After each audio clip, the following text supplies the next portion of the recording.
Hey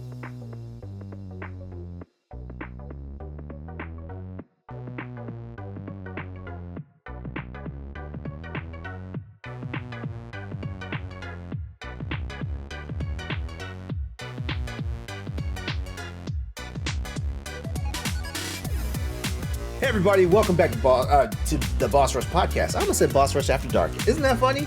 Isn't that funny? It's almost like something's calling to me, right? It's because I'm here. This is the Boss Rush podcast.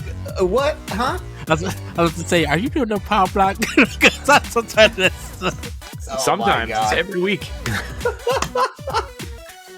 This is the Boss Rush podcast, a great place to play games and be better. I am not Corey Dierig. It's the PC Muscle Race himself, though, LeRon Dawkins. But the Bossy's boss man, Corey Dierig, is here in the house. What's up, dude? I am here. I'm not hosting. LeRon's hosting for me. Thanks, LeRon. Appreciate you. You're welcome, man. I do what I can. I love you. So I was when I was editing the shows. Sorry, I know we need to introduce everybody else, but I was like, man, the flow feels a lot better when LeRon hosts. Like, I'm not trying to put you out of a job, dude. I mean, you can. I'll retire. It'll be fine. No, you're not retiring. No. We drive over this cliff together. Jeez, Selma Louise style. Yeah, exactly. So who's the Brad Pitt that's gonna abuse us, huh? Pat. BK Power. Yeah. I'm constantly mistaken as Brad Pitt in real life. I walk see it. into a store and Trust everyone's me, like, I see "Oh my it. God, Brad Pitt." Trust And me, then when I see it. ladies are Tyler fucking Durden, dude. I see it. And then when ladies ask me, if they can spend me all their life savings because they think I have cancer, I just nod and smile. Hey, more video games, right? No, believe it or not, that actually happened. Some person did some AI video of Brad Pitt in a hospital bed, and some person believed that she was sending Brad Pitt money to cure his cancer. I saw that. First of all, you know what? I don't want to disparage people who are trying to be like kind-hearted and good Samaritans, but what would make you think Brad Pitt needs your money? Cancer's expensive, man. If cancer's expensive enough to put like a mega superstar into the poorhouse, then damn, like what type of cancer did he have? Yeah, cancer. Before I go any further, I have to introduce the always wonderful, bubbly, exuberant, exciting, the man himself, at that retro code, Eddie V. Yes, everybody. The hot take hottie is back in the building. Oh yeah. And that, listeners and viewers, is your preview for what's ahead in the show. Oh yes, everybody! I'm coming in 2025 with the nod and the sits. I'm the leading member of Shenanigans. I you know what? Who invited this guy? Yeah, who did? Huh? I had no idea he was coming, and I put the show together. I had no idea that he was coming. Surprise! All right, and quick shots to Mad Pharmacist Stephanie Klimov. She's out sick for tonight. We wish you the best, and please get better soon, because I don't know if we can take Ed for 2 episodes back to back. Just saying. No, I'd be I might be taking another break. What? I've already recorded. This is the 4th show I've recorded with him this week, so you better. That is true. Woo, you're about to overdose. Hey, there was hot Switch news that we had to talk about. Switch 2 news, the reveals, the theories, the what can come. I'm like, so much is happening, and it's not even April 2nd yet. Just from a tomorrow trailer. By the way, because we're not going to do a Switch 2 recap on the Boss Rush podcast. What? We're not? Because our buddies and pals over at Pal Block and over the writing team of BossRush.net had you all covered on that. You mean me and Ed? Yes. Right. Yeah. And your army of goons. Andre. By the way, By the way, like we just wrapped up on the Bossies. We just wrapped up. You know, Yes. it's out there. Yes. It's out there. Head over to our YouTube channel or to all the other outlets where you can check it out at and everything like that. I just want to say, I think the grand slam for this Bossies presentation was the kids of Boss Rush. I swear that was the most wholesome. Like, you know, like it actually reignited my gaming fire. Just seeing all the kids and stuff, you know, like talking about like their how excited they are about gaming and things of that nature and stuff like that. Good fucking job, Corey. I think I'm gonna re-edit it. Well, not re-edit the version that's in the Bossies, but there's like a lot more that I cut because there's just like there's probably over an hour of footage of everyone. And oh, by the way, your baby boy, he is my new best friend because the first thing out of his mouth was his favorite character was Bowser Jr. and I was like, fuck yeah, that's my favorite character. He loves Bowser Jr. I'll tell you, that little rapscallion, especially when he pulls the bib up, he's got the Bowser mouth. Come on, yeah. And the crazy part is, like, I didn't notice this until like years later, but he has like 4 or 5 different bibs. It has like different emotes. I was like, what the hell? Yeah, yeah. No, good job. Head over to our YouTube. Head over to Apple Podcasts and Spotify. Please check out the Bossies. Good job. We're going to be back later for our post-mortem.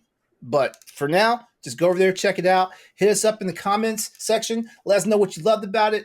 Do not let us know what you hate about it because we're not going to listen to you. Not this year. Not this year. We put too much work into this. Like, guess what? Let us ride our high this time. Exactly. I mean, to be fair, Corey, high five. To be fair, I think I went back and compared it to last year's, and like, I mean, last year was a good first attempt, but like, even after like kind of stumbling at the finish line this year, which I was really mad about for like the entire weekend, I gotta say this year's was much better. Oh, for real? Yeah, for real. So, well, guys, all things aside, how's everybody doing? Trying to stay warm in this chilly time. Like I woke up to a negative 9 degrees outside. I'm like, ooh, yeah, it's awful. What's going on outside? Everywhere? It's awful. It needs to stop. Yeah, it's currently snowing over here in my neck of the woods in Virginia. It's 19 degrees. Yeah, it needs to stop. What'd you say, Pat? Oh my gosh. Yeah. I said it's the end of the world. Of course weird shit's gonna happen. I hope not. Not yet. Yeah. We're a day past Inauguration Day as of the time of this recording and stuff like that. And guess what? We're not being doom and gloom. So you guys out there in like YouTube, Apple land and Spotify land, y'all can't doom and gloom us. No. Snapper apples. I've been drinking a lot of apple flavored Snapple because we set up like a 16 liter, like a big kind of jug at work, and man, I get one like every day. That one's so good. It'd be nice and cold. Hey, listen, at least one of our monetary streams is back up and running. Welcome back, TikTok. Yeah. TikTok. That was a weird ass 16 hours.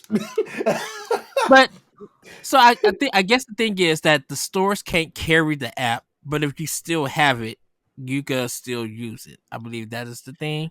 Yes, because TikTok is the worst thing on the App Store right now. Oh yeah. We're not going to talk about all the other shit that literally puts AIDS on your phones and devices. You know, we're not going to talk about any of that shit. You know, AIDS. You know what I mean? Like all the fucking crazy ass malware and stuff like that. And and the sad part is you don't even have to root your devices, root your Android devices or jailbreak your iOS devices to get this shit. I mean, that's true. Yeah. TikTok is back. For those who still have the app. I mean, is it sad that I'm old and when I hear the term TikTok, I just think of that Kesha song? Yeah. I could have thought less about that song. Wake up in the morning. No. That song aged well, huh? Well, Yikes. she did. Well, she did an official. She did an official like redo of that song, I know, and I now know. says, "Wake up in the morning saying fuck P Diddy." Yeah, I know she did. Yeah, I heard that. I seen that. Yeah. She did that at a concert. Yep. She said it. Yeah. Cool. Yeah. So, by the way, for all you listeners and viewers out there, if you want to support the Boss Rush podcast, please go over to our Patreon at patreon.com/Boss Network.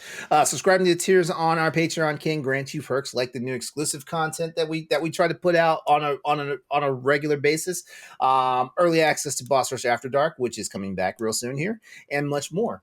As always, though, your viewership and listenership are enough for us. So please subscribe to the Boss Rush Network over on YouTube. If you're checking this video out right now, give it a like, leave some comments for us. We would appreciate that. If you listen over on Apple Podcasts or Spotify, or even if you don't, it'll be our little secret. Please go over there, leave us a rating and a nice review on either of those platforms or both of those platforms. Like I said, it's our little secret. And you know what else? You can find all of our banters, listicles, features, reviews, and much more over on our website. That's bossrush.net. That's So where there it's you have at. Yep. That's where the magic happens. Ding. That's where babies are made. There's been a lot of magic happening too. I can say that. That's where babies are made. So hey Corey, you got anything coming up you want to know about? The Bossies, and I'm guesting on the Nintendo main podcast tomorrow. Yes. Which I think that episode will be up. I should probably respond to them at some point, saying I will be on it. But I meant to do it earlier, but I got busy. Don't be like me and leave people hanging. I didn't mean to until like 20 minutes before recording. Well, I was supposed to be on last week, but I got stuck. I got stuck editing the Bossies and trying to make sure everything was like at least rendering. Oh, by the way, viewers and listeners, that was the special assignment Corey was on the last 2 weeks. That's why Corey was like a non-performer on the Bossers podcast. He was having performance anxieties that prevented him from being on the Bossers podcast. Yes, that's it. I have plugs. I almost had a barb for you, but I'm going to save it. You almost said what for me? What did I do? What? No, not me. And you were saying? Yeah, I do have a plug. Outside of Power Block. I am on the podcast. I'm sorry for everybody. Didn't mean to do that. I'm on the podcast. A Gamer Looks at 40. I talk about Final Fantasy 7 and my impressions of it, and there's going to be more parts coming out with it. So if you guys take a look at that, you can hear part 1 and part 2 and hear my voice on there. How I got introduced to that series and why it was probably one of the first games that it was hard to find people to connect with. Because of where I lived at. So if you guys want to find out more, you can listen to that podcast. A Gamer Looks at 40. A Gamer Looks at 40. A Gamer Looks at 40. Final Fantasy 7. We're talking about the PS1. Matt Stormer and Jeff is on there, and then other podcasts, content creators are also on it. So it's like different segments of interviews. But yeah, I kind of did it a while back last year. Talked for an hour about it. So I'm on some of the episodes, not all of them. But the first 2 episodes about it, I am on. So awesome. Yes. Awesome. Nice. Pat, I'm predicting book club stuff, right? Wow, how'd you guess? I don't know. I don't know. I just feel like this aura around you that says book club. Yep. I mean, we do book club once a month, and we just finished recording our Legend of Zelda book club with Amanda Von Heel. Which Legend of Zelda? Sorry. Echoes of Wisdom. Okay. Yes. Yep. And we just recently got what our March book club's going to be. We will be doing mouthwashing. And since it's a small game, we will also be doing our very first double feature in the book club. and doing date everything. Do as you well. do you guys take proposals for upcoming book clubs? Because I want to throw something in the hat, but like Yes. it'll tickle the RPG fans, but it might not tickle the people who don't have 80 plus hours to throw in. Which game would I that mean, be?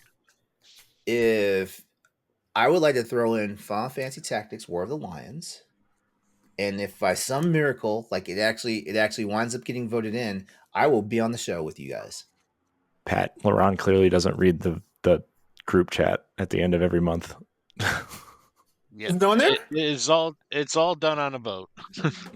So, as much as I would say we have some control over the book club, the only control we have is which 4 games get put on the list. Okay. hmm You know Except what? for this book club, which I added one just because. Why not? We have a short game. Like literally, I think we could be mouth washing in like one sitting, from what I hear. I think it's like what, Yep. 3 hours, I think, or 2 hours. I know hmm it's not a long game. Yep. But we do have a fun guest. We are going to be getting Kim Chica. Jenny is going to be joining us for this one Nice. because she unfortunately was not able to join us for Space for the Unbound. So A she game still that I wants to still need to participate. play. Yep. All right, awesome. Did I miss anybody? No. Like. Do you have anything cool coming up, LeRon? Oh, you know what? Todd and Charlie over at Secret Friends Unite. I impressed them so much. They invited me back for the Code 47 podcast, which is Star Trek. So yeah, and we're gonna be talking about the upcoming Section 31 feature film that stars the wonderful Michelle Yeoh. Hold on, That huh? yeah. Yeah, Michelle Yeoh. Yeah, she's been Star Send Trek. me a trailer. I never heard of this movie. I'll send it. I'll send it to you. Yeah, but yeah, like that premieres this weekend, and we'll be recording the show soon, and we'll also be talking about one of my favorite seasons of Star Trek Deep Space Nine, which is season 6. Nice. Yeah. So Oh, yeah, I impressed those guys enough. So stay tuned. Like I'll let you know as soon as the episode's available and ready for viewing. is that movie going to be in theater on Friday? No, Paramount Plus. Dang, that rats. What? Maybe that's why. Ed's You don't subscribe to anti-subscription. No, Huh? I don't. Mm-mm. What'd you say, Corey? I didn't catch it either. What do you say? Right. Me? Yes. Oh, I said Ed's anti-subscription. Oh No, I'm not. As I got I mean, Hulu, Netflix, and Funimation. you might want to just cancel Hulu and then resubscribe to Disney Plus, and you'll get it all. No, I don't need Disney Plus. I'm good. Okay. Mom's got Disney Plus, so if I need it, I can snag it from her. And HBO Max. I don't know. The mouse will come get you. Which version? This is public domain. No, only Steamboat Willie is public domain. Oh, Only the black and white version. that's why I said which one. Wait. What about Winnie the Pooh and Peter Pan? No, they're all public domain. So here's how that works. Okay, Disney can trademark the look of the characters, but the character itself is in public domain. So like their version of Peter Pan is their version, but anybody can make a Peter Pan film, right? Mm-hmm. And then Winnie the Pooh, that the Winnie the Pooh with the red shirt is Disney's, but anybody can make a Winnie the Pooh thing now. Mm-hmm. I see what's going on here. Okay. Yeah. Oh man, stuff's weird, man. The more you know. Disney, man, they'll get you. Which that's why I need Konami to re-release Tiny Toons from Super Nintendo. That's Warner Brothers. Yeah. Right, I know. Okay, I was just making sure. I know. I'm Warner Brothers Six Flags. Corey is Disney, so it's like Konami versus Capcom in a sense.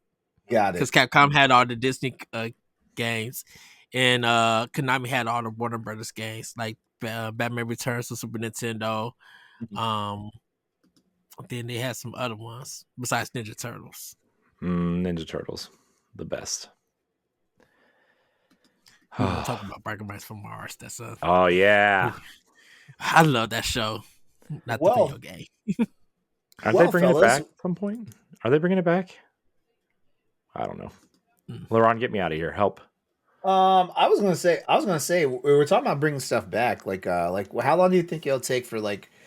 Well, actually, never mind. I keep forgetting the game that was supposed to come out October of 2024, and then was supposed to be announced officially in December of 2024 as Metal Gear Solid 3 Delta. Mm. Yeah. I was gonna ask when do you think we'll see a proper revival of Metal Gear Solid? But I don't know if we'll ever see a fucking proper revival of Metal Gear Solid. I think the only thing you're gonna see are remakes at this point. I think yeah. Not enough time has passed. Kojima's still alive and making stuff. So I think the question is, who do they give it to do the remake? It's Speaking of Kojima, I recently read an article on him where he basically was quoted saying, "Every day feels like I'm racing against the clock," and he doesn't know how many years he's got left in him to be a creative in the industry. Yeah. And I don't know, like reading and stuff like that, my heart went out for him too, but my heart also kind of broke. Well, Ed and I were talking about on POW Block, like this is probably the last generation the Nintendo creators we've grew up with are going to work on, like Miyamoto and Koji Kondo and Onuma. I mean, Onuma might be there for one more. He's a little bit younger than everybody else. But Takashi Tezuka? Yeah, I mean, Miyamoto is 74? Mm-hmm. I mean, if the Switch 2 lasts as long as the Switch, he's going to be 82 by the time that thing's done. 83. Man, I'm still just I cannot picture Nintendo without Miyamoto. Like seeing Miyamoto, retiring, I'm just like, I need an IMAX documentary about that. Yeah, but Miyamoto's like we said that about Iwata and Iwata. I was thinking Iwata too. And I mean, that turned out, I mean, not to like, he did a lot for Nintendo, but they survived, I mean, the Switch is like his last hurrah, This is his legacy. Yeah. So yeah. I mean, like for Kojima, I mean, I understand he got some years, but still, stop making movies. Make the video game and put it out. Well, I don't know. I think there's hanging out with all these celebrities and Jeff Keighley.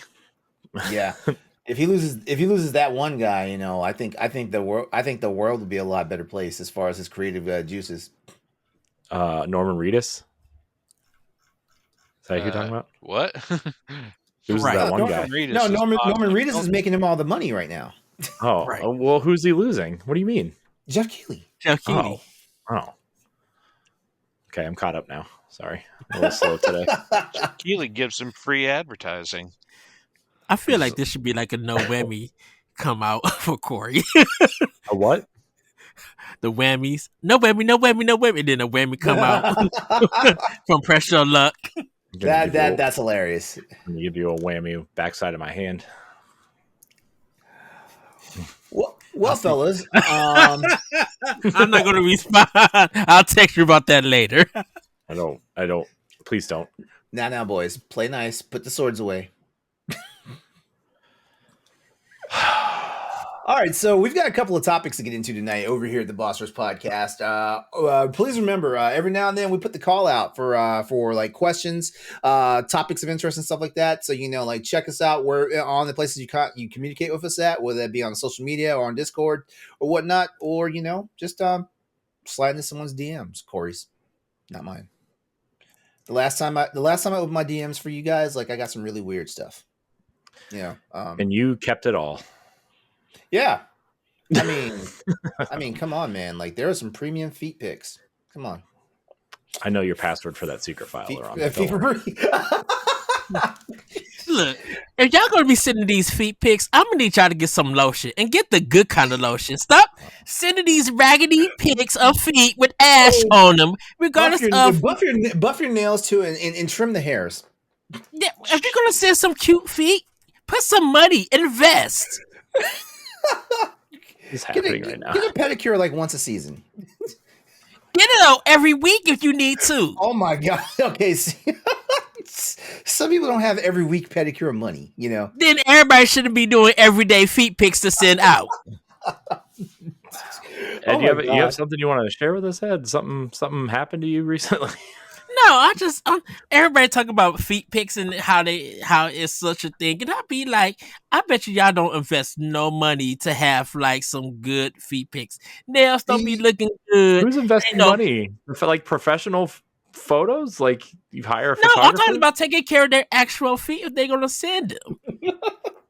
See, nobody want to see your alligator claw feet. I have some things to say about this, but they're too NSFW for the Bossers podcast. So we'll have to make that a topic for the return of After Dark. Get the special version on After Dark. Everybody invest in it. Pat is just like, what? I like this though because like this basically like brings us into our first topic, which is unpopular opinions. Oh boy. Are we sure we want to do this with Ed here? Oh, most of his opinions are unpopular. All right, so over the decades, tribalism around video games is kind of like a part of our lives these days.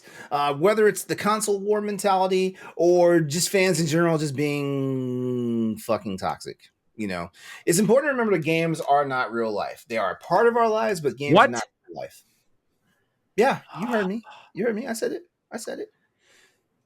Now I'm gonna have a whole bunch of people in my DMs talking about, "Oh, go fucking touch grass," you know. But whatever. That being said, though, you know, like even the most hardcore gamer has unpopular opinions when it comes to this just industry and stuff. And these unpopular opinions have also been able to sway our thinking about how we play video games and how we view other people that play video games. So. Gentlemen, tonight I want to ask you guys, what are some of your unpopular video game opinions over the years, you know? And then I want to add to that question, have you been able to change your mind about some of your unpopular opinions? No for me. Oh, well, okay, you know what? You open your mouth, start. Go first, Ed. Go. What's a couple of your unpopular opinions? I think tell us a tame one first, and then tell us the most insidious one. So Xbox 360 is not a good console. Never been a good console. Whoa! Okay, we need to unpack that one first. Who wants to tackle that topic? I mean, I can. It's clearly the best Xbox console. I agree. If you don't count backwards compatibility. Mm-hmm. If you're just counting the straight up library of games and the innovation of Xbox Live and you have the best Halo in my opinion in Halo 3. You have second best, I guess. I really like Halo 4. You got Halo 4 on that console too. You got the entire Gears trilogy. You got the best Fable and Fable 2.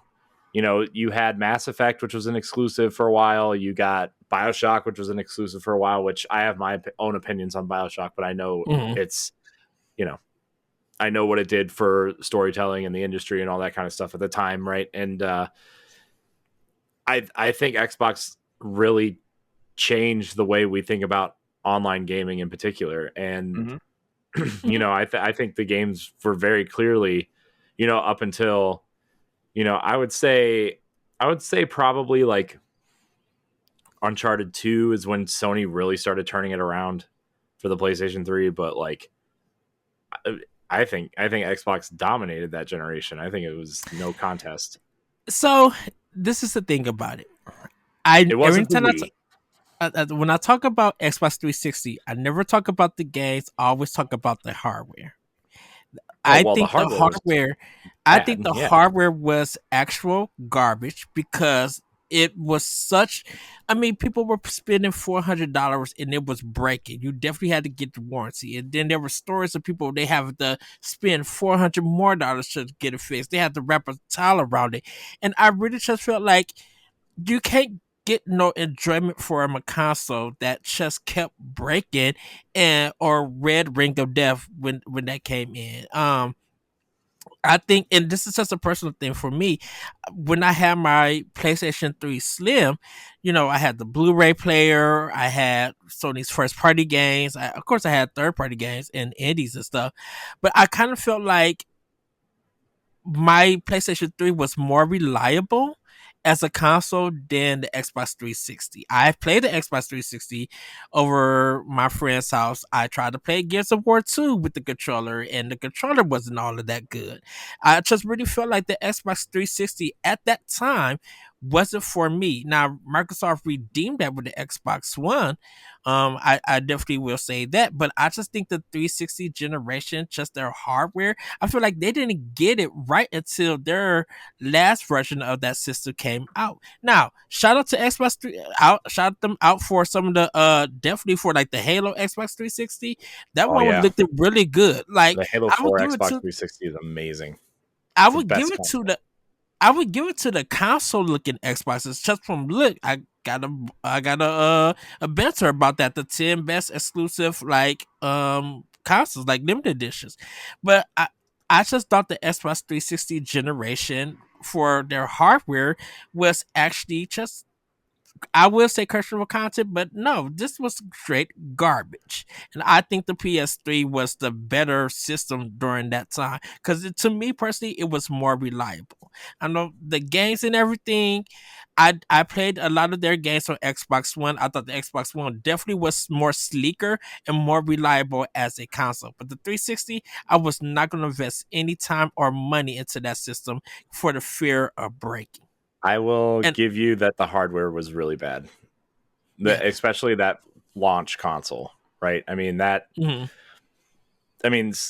so many people I know went through multiple 360s, including me, right? Like, I mean, I went through probably like 360s, to the point where I ended up getting that Halo one, and then that was it, right? Like, I agree with you 100% that the hardware was really bad. Yeah. The games were great when I played them on Xbox One because they ran better and were actually good. But yeah, just that hardware system, probably the worst. I, I'm not gonna say it was worse than 3 Duo or Atari Jaguar or anything like that because I haven't played those systems. But I'm like, if I had to make a list of the worst consoles, Xbox 360 would be on that list.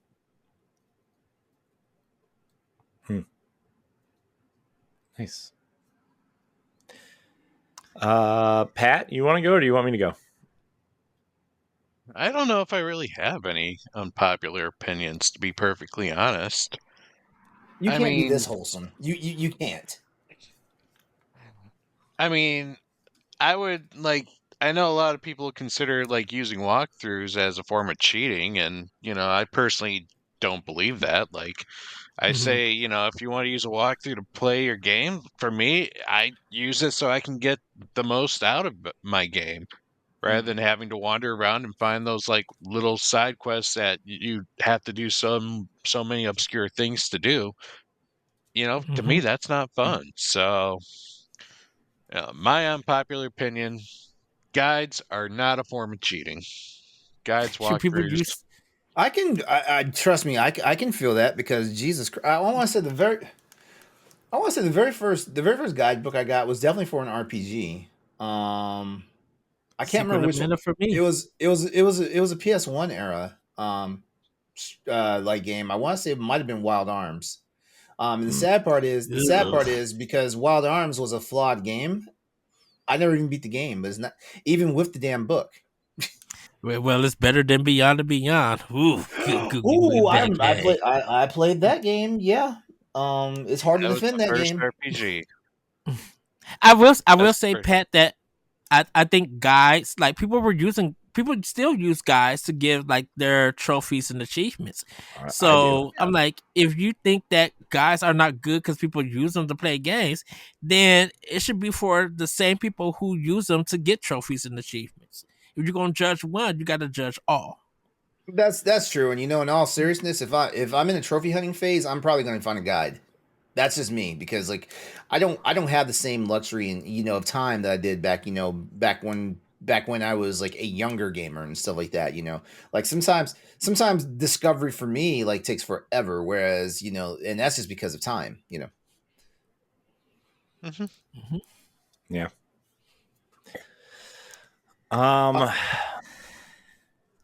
Man, hot takes, huh? So I originally said that I don't really care for BioShock all that much, or like I don't really care for The Last of Us either.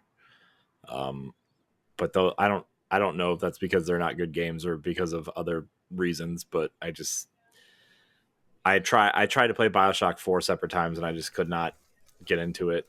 And at that point, I just had already I already knew the story and the spoilers and all that stuff, right? So, uh, but I'm gonna give you one right now. It's not a hot take, but it's a change for me. LeRon, you and I have had this discussion before, and Pat, I think you were here for that episode too. I the Xbox platform has really like made me question a lot of things about the Xbox in general. Like I love playing on Xbox. I love the console. I love the ecosystem, but like I really struggle to buy games on that platform now because of the messaging or lack thereof of what Microsoft is doing. Right? They seem to not know or care what they're doing or how the audience perceives them at this point. And I know like they have that everything is an Xbox slogan now, but like a lot of people are really mad. Like the hardcore Xbox console players are like really mad. And like, I'm not mad per se. Like I'm not going to like go up in arms or anything, but like it really makes me question buying games on that platform now because like yeah, they say they're making another console, but is it a console? Is it a a Windows based PC machine like Phil Spencer has hinted at? Like the handhelds are also going to be like Windows based. Like Something rubs me the wrong way, like yeah, because like okay, especially in the PC environment. Because okay, first of all, piggybacking off of this, Corey, like one of my unpopular opinions is like Xbox is a pipeline for PC. I I was like, there's no reason for me to buy an Xbox console if all their damn exclusives are going to be on the PC. And I haven't bought I haven't consciously bought an Xbox since the 360. I yeah, haven't. Now that being said, one thing that kind of rubs me the wrong way is the fact that like Phil Spencer is charging for like is charging full steam ahead with the whole PC handheld environment, and Microsoft didn't lift a fucking finger to like actually make this a reality. Like Asus, Lenovo, to an extent, Valve and stuff have pioneered this shit. Um, yeah. and here comes Phil Spencer riding in like like he's on some big ass white horse with his big feathered cap and shit, talking about this is the evolution. Like you didn't do this shit. I I think I think Phil Spencer, the way he says the way that he projects himself out into the industry, I think the way that Microsoft is running their gaming business makes him look bad, whether that's really what he's doing or not. Like I just think like, oh, we believe in the console platform, but then like they're moving away from the console platform. It feels like everything he says they do the exact opposite. Yeah. I've said this for a while though. Like I think whatever Phil Spencer does next, because I think he's clearly retiring after whatever the next Xbox platform is that comes out. I think he's retiring, and Satya Nadella is clearly in charge now, right? I mean, after that, Satya Nadella is Activision. just in charge of Microsoft. I know, but like Phil is still doing what he says to do because the accountants are looking because they bought Activision for $70 billion, which is what ruined this platform, in my opinion. Oh yeah. I mean, also like PlayStation's outselling it, but the $70 billion purchase is what's killing Xbox as a box, as a platform. And now they have to sell their other games on other platforms because Game Pass isn't growing. And, I think people are just tired of the subscription model. I think people are tired of, not being able to own their games, and the physical collectors. Like, Xbox games are famous for not putting the games on the disc. That it's literally just the license on the disc, and you still have to download the whole thing. Like, it's just the ideas that the leadership has thrown out there are better than the platform is giving you, and that's what's angering me. Yeah, It's so funny that so many people wanted Nintendo to go third party or stop existing, that they weren't part of the video game conversation. And I bring this that's up because of the console wars. Right. And I bring this up because Nintendo kept going regardless of the ups and downs. And Nintendo has changed the way that we game. And all the stereotyping, all the negativity Nintendo got, all the hate, all the laughter, pointing and laughing that Nintendo got, now they're in a position where Sony and Microsoft wish they were. Don't forget, Sony and Microsoft were at the top of their game. And Nintendo was like trying to figure out, it was just like, you know what, none of that stuff matters. We're going to continue to do what we do. Oh, go ahead, LeRon. So I think I can frame the whole thing about why people wanted Nintendo to go like third party and just get out of the console business. And it's not because it's because of hardware, but not the way you think. Yeah. Arrogant Western ass gamers that did not appreciate the origins of video game culture that literally started, over in Japan and stuff. Nintendo, I'm not gonna say Nintendo was the first video game company, but they were the pioneers of basically how the rest of the world started playing fucking video games. There was just a sheer arrogance, and by the time Microsoft stepped through their hat in the ring, we finally had an American electronics company. Well, an American company, an American like computer company, doing something, and so that arrogance, just exploded like tenfold and stuff like that. Yeah, Sony was out there and stuff like that, but Sony was kind of like not so much Switzerland being neutral and whatnot. Sony was doing their own thing, trying to catch their own vibe, and a lot of and if you look back at it now, even when PlayStation was super niche and stuff, it was still catering to an American audience.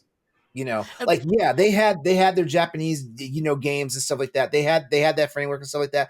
But PlayStation went hard after like North American gamers and stuff like that. Yeah. Go ahead. I think I equate this like if Nintendo did what Level 5 did and just kept their games in Japan and the West was well, that's good because we don't need their kiddie games. We got Xbox and Sony. If that happened, if they were gone and what we had today was like something happened without a Nintendo, I don't think there'd be any gamers happy. Well, you gotta remember. Nintendo used to firewall a lot of their games. Look at the Super NES era. There were games. Oh yeah. There were games that we're just now starting to trickle into the United States, like the Front Mission games, for example. Yeah. And we didn't get our first taste of Front Mission until Front Mission 3 came out on the PlayStation. And you know what? That's literally a SquareSoft thing because SquareSoft made that decision. That is true, but that is true to a certain extent. But I also want to say it has something to do with just Japanese mentality. Yeah. What would you say, Pat? LeRon, you use Mother then as the example. Okay. Yeah. Oh yeah. Mother series. Yeah. Even now, Nintendo still doesn't want to bring that series out. Oh, Earthbound. Yeah. Yeah. And there's an obvious demand for. I mean, shit. They've even got the characters in fucking Smash Brothers. What the hell? Yeah, I didn't even know that Earthbound Beginnings was like Mother 1. I didn't even know Earthbound was on NES. I know that Earthbound was a big thing, which is Mother 2. Which is funny because like an unpopular take of mine. This is not the unpopular take I'm going to submit for this segment, but an unpopular take of mine is that the Earthbound series is overrated. Yeah, fucking hell. Look, I'm being serious though. I saw all those Toys R Us bins in 1996 when the 64 came out with like Mhm. clearance Earthbound boxes all over the place. But I think it's one of those things that definitely with Earthbound, just like people weren't into RPGs. I think that's why Final Fantasy VII is so funny that people want to say that, oh, this was the beginning of RPGs. I'm just like, no, we had Earthbound, Legend of Zelda, Chrono Trigger, Secret of Mana, Dragon Quest. That's just stupid gamers that didn't know how to like open a book or read a magazine. But a lot of people just feel like Final Fantasy VII was the leading game to introduce a lot of RPGs, and I'm just like, no, this genre has been around. It couldn't have been the leading game because it was number 7 in the series. Right. I mean, I think it brought RPGs to the mainstream, though. That's what we can credit Final Fantasy VII for. Because the PlayStation was like, the PlayStation was massive. Like I didn't know the PlayStation was that big until like the PlayStation 2 came out. Like I didn't care about the PlayStation one lick, right? Like, and then I saw Madden running on the PlayStation 2 and I had to have one. But like Final Fantasy VII did for PlayStation what Ocarina of Time did for Nintendo, right? That's always been my opinion. Yeah, it revolutionized that genre in a way that brought it to the mainstream and brought it, made it popular for a lot of people.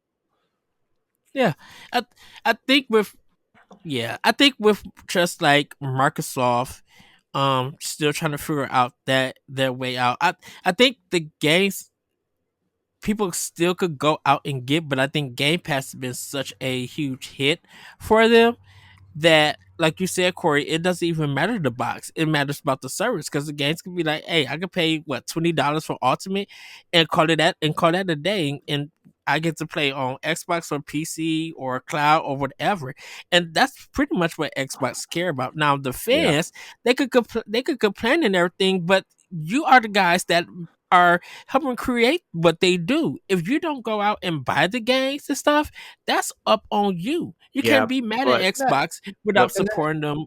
They're not buying the games. They're not supporting. Go ahead, Corey. I was going to say they're not supporting the studios and the games. The box is the like people who have invested in the box are the ones who are mad, right? Because like you pick a platform, you invest a lot of time and money, especially like people who can only afford one platform or only have time to play on one platform. Which platform are you picking? Well, my friends have Xbox, I'm going to go over there, and then you start, maybe you sign up for Game Pass, maybe you don't, maybe you buy the games that your friends have, maybe you don't.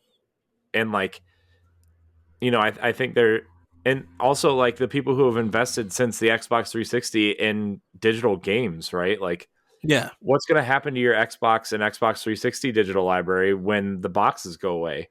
Are they going to put those? Are they going to magically make Xbox 360 and Xbox original games backwards compatible on PC?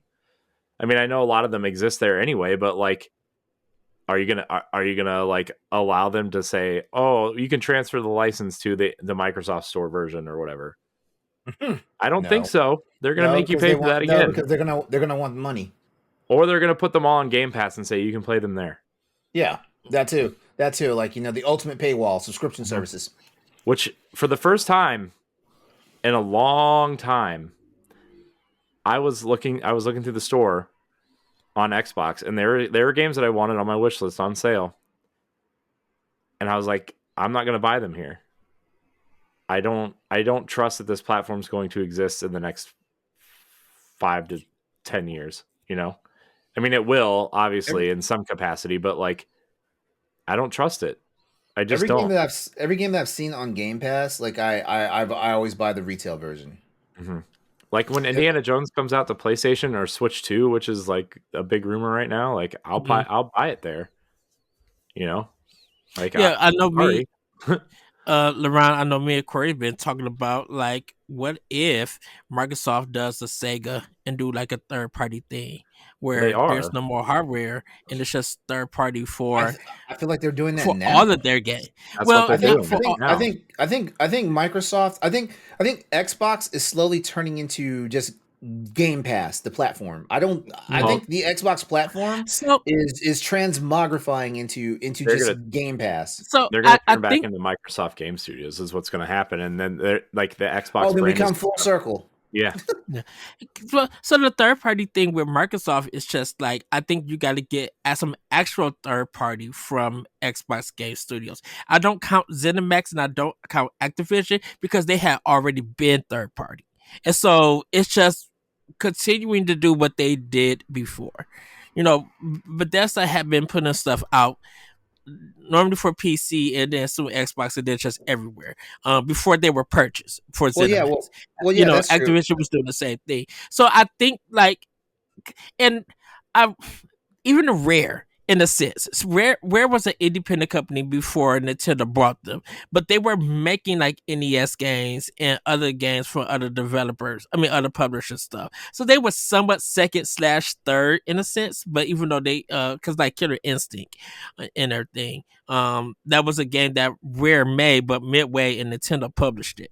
So, but I'm like something literally from 343 Studios, something from Playground for Horizon. I think once we start seeing more of that, then I could say, okay, now I could see you guys leaning more into the third party sphere in a sense. Mhm. Cause like I what it well it not well because Machine Gun Games is under ZeniMax, so it's I think once I start seeing games from Xbox Game Studios that they created, that they brought up and developed, I think I could see where the third party stuff is going. Mhm. There was something I was gonna say, but it kind of like left my brain because I wanted to make sure you got out what you Oh, were gonna say. I think if Microsoft is playing, I didn't want this to devolve into like the what the fuck is going on with Xbox because yeah. because our next topic is also what the fuck is going on with XYZ company. But the one thing I will say is that I'm not sure where the first nail in the coffin started. I'm not sure if it was with the Xbox One or if it was the pandemic or whatnot that put Microsoft and the Xbox gaming division into like its downward spiral of what we're seeing right now. Xbox One. People are still holding them back from when they had that online check thing and they didn't mention it till after they did the Xbox One Okay, presentation. I need the People are entire still holding them for that. I need the entire video game community to recognize something. If it wasn't for Xbox doing like the always on thing, this is the one thing I'm always going to praise Microsoft for. Microsoft is the reason why we have broadband fucking internet in the United States. They are the reason because before that fucking Xbox 360 console came out, everybody was fine with their less than T3 lines. They were fine with 56K. They were fine with Corey, you muted. They were they were fine with that stuff, you know. But it wasn't until like Xbox 360 came out and it's like, hey, you need a better internet connection than this, and then Xbox One just kind of like amplified it more. You need to have a broadband connection, and it always needs to be on and stuff like that. Our internet, I feel like the United States internet structure would not be the way it is right now. We would still be lagging behind, you know, from Greenland and freaking in Europe and all that stuff, you know, as far as internet goes, you know. So I just want to say the gamers right now, like you guys need to stop trying to crucify Microsoft for that stuff because your internet would probably in 2025 would probably still be fucking garbage. I think that's why PlayStation 4 and even PlayStation 5 and Nintendo is winning because certain people are still holding Xbox to that. I'm like, and that was That is the worst. that was a decade. That's the worst grudge to hold, you know. And that's been a is. decade or so. So it's just like, and I think what gamers don't understand, you know, especially in 2025, is that a lot of the innovations that happened, whether it came from Nintendo, whether it came from Sony, whether it came from Microsoft, whether it came from Sega, because guess what? Sega is the OG. Like Sega was the first console to have a modem, the Dreamcast. It was the first one. You know, and stuff like that. We take it for granted because, like, at the end of the day, all we look at is like how we're being satisfied, not realizing that this stuff elevated our ways of life, our ways of lives, you know, and stuff like that. The gaming LeRon, I would even go further. I would go even further back than that. Shoot, Sega was doing that stuff on the Sega Genesis. True. Yeah. Yeah. But another thing people take for granted. Home console gaming is literally what advanced like TV technology. It got us out of plasma because guess what? Like there's only a few people out there who can remember the nightmare of like, playing like Street Fighter 2's Street Fighter 2 Turbo. And then when you're trying to watch television, you see the fucking HUD like baked into your screen. Mm-hmm. Yeah. Yeah. Technology has done wonderful things because like some of these companies, like it seems boneheaded to think about some of the shit they did. Could they have messaged it better? Like Xbox One could have messaged better. Like you need to have persistent internet because guess what? In this day and age now, like shit, like your kids let you know if there's something wrong with the internet. You're Yeah. So like I feel like it is the most harebrained shit to be pissed off about. Now, be pissed off about microtransactions every fucking game that comes out now. And here's my prediction: gotcha games are going to be the next thing that we all fucking hate. You don't hate them now? No, because like I don't spend a ton of money, for like every little crumb they throw at me, and stuff like that. I don't, As a matter of fact, I avoid those games. Like I love how beautiful Genshin Impact and like the games in the Hoyoverse look, Honkai Star Rail and all that stuff. But I know not to play them because I'm not going to enjoy them. First of all, because like like everything's paywalled. Like you can't get the best experience because like these games are just like most all these other fucking mobile games out there, pay to win. Yeah. Not necessarily. Taylor's been playing Genshin Impact for a very long time. She's hardly had to pay for a thing. She just I heard daily Genshin Impact tasks. was I mean, she's the exception, not the norm. The average gamer is going to get freaking pissed off. The fact that like because like it's all about satisfaction at the end of it. Like you can't be fully satisfied if you feel like you're being cheated or bilked out of something. This is why we get upset when a game comes out, and it's incomplete. And I say incomplete in quotes because like, a game comes out and then all of a sudden we hear like 4 or 5 weeks later, oh, there's planned DLC for this. Like you didn't tell us there was planned DLC for the game when it was being developed and launched. Where the fuck is this coming from? Mm-hmm. Mm-hmm. Unpopular opinion. Like gamers are the reason. Gamers are the reason why the gaming is like this now. That's an unpopular opinion because guess what? We need to look at ourselves. Gamers. We need to look at ourselves in the mirror.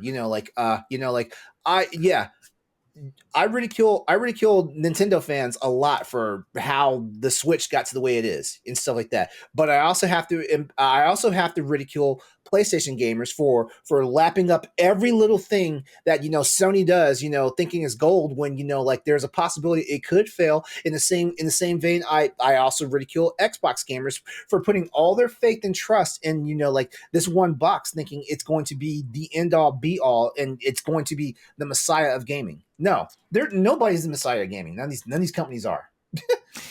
They all do things. They all make mistakes. Nintendo has pissed off a lot of people, even their own fan base, with some of the shit they've done. Like, let's look because at the fan base be doing some illegal stuff that they know not to do. LeRon. Yes, I'm getting all you Nintendo fans. Sorry, but you Nintendo fans, I love y'all. But stop doing stuff that you're not supposed to do. You know how Nintendo is. Leave their stuff alone. That is true. That is true. They'll get you. Nitty does not play. You are messing with another country's IP. Do not do it. No. Miyamoto shove you in a warp pipe in his backyard, and you'll never come out. Actually, before we move on, did you read the story on Nintendo Life, LeRon? One of their lawyers talk about emulation. I'll have to find it and send it to you. Send it to me. I read it because I feel like I read that and I found it fascinating. I was just like, oh, okay, I see why they do the stuff that they do. But go ahead. I'm sorry. I was gonna say I feel like the legal law of emulation has made this whole thing a gray zone because here's the one thing I'm gonna say. And first of all, don't get it twisted. I love emulation. I do.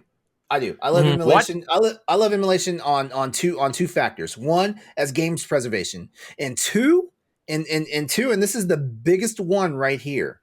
The biggest one right here is you guys aren't going to resurrect the hardware that does this stuff on. If someone wants to go open source and make it so like you can play a ROM and the ROMs aren't being resold, why the fuck does it matter? Are you going to resell those games at any point? And are you going to be able to turn around and make new technology? Because come on, like NSO has its flaws, and NSO is doing emulation. Just like whatever Sony's doing on the PS5 and all the backwards compatible PS4 and PS3 games, which, by the way, the PS3 games are just PS4 games that are backwards compatible.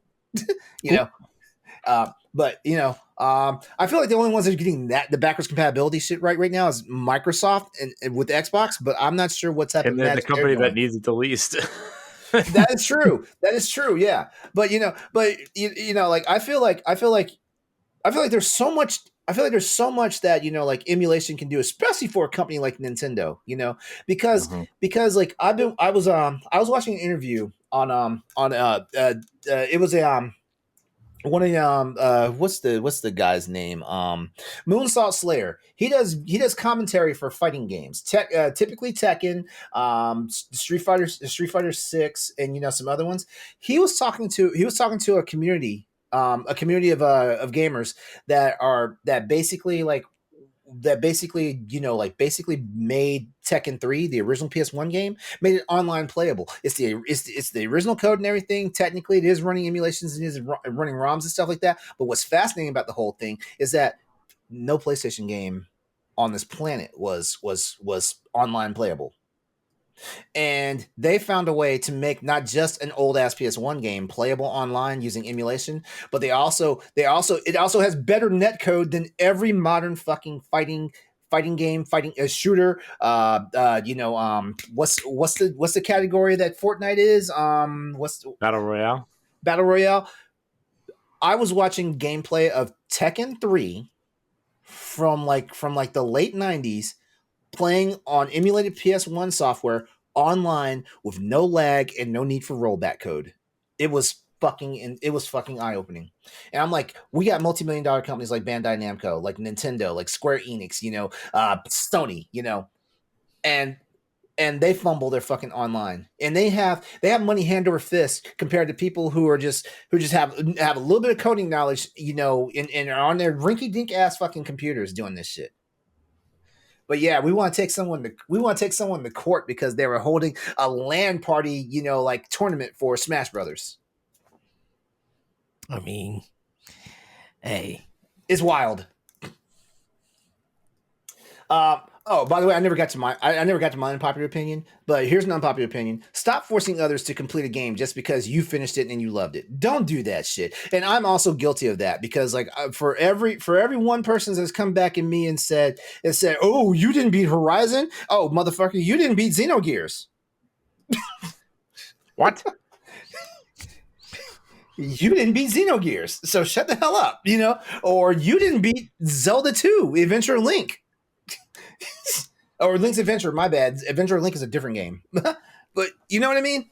Like people should be able to put down a game that feels like either a chore or is unsatisfying to them. Also, gamers, you don't need to be pressured to finish a game just because everybody else is finishing it. Everybody else is beating fucking Silent Hill 2 remake right now. If you have something going on that you feel like you cannot finish the game, hey, don't have FOMO about it. That should never dictate how you play or enjoy your game. And my final thought on this before we move to our next segment is, I remember at one point catching myself saying, I just need to finish this game. I fucking spent like $60, $80, $100 on it, and I just need to fucking beat it. Even though the game was a slog or the game just was not tickling my funny bone or whatnot and stuff like that. And then, turning around and having that realization, no, I fucking don't. Like, I'm not enjoying this game, so why am I forcing myself to play it? And why am I turning around saying, hey, you need to be Metal Gear Solid 5, because I sure as hell didn't beat it.